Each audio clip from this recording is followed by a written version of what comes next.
ल साथीहरू आज चाहिँ हामी किचनमै बसेर खाना खाँदैछौँ यो तपाईँलाई देखाइहालेँ के छ भनेर हाम्रो गुन्द्रुकको रस छ। आज च्याङ्बा चाहिँ अलिकति मात्रै आइरहेको छ भिडियोमा। गुन्द्रुकको रस हाल्छौँ, च्याङ्बा हाल्नुहोस्।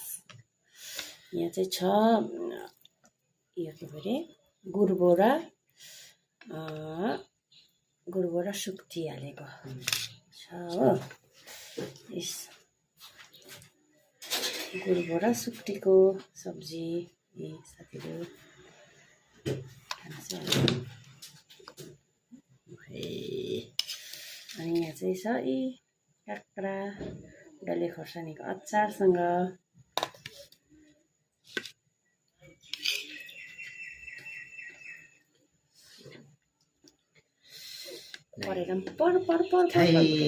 म चाहिँ आज माइचङले जस सपोर्ट मात्रै दिएको हल्का खाएँ माइचङ हुन्छ खाइ ल। ओके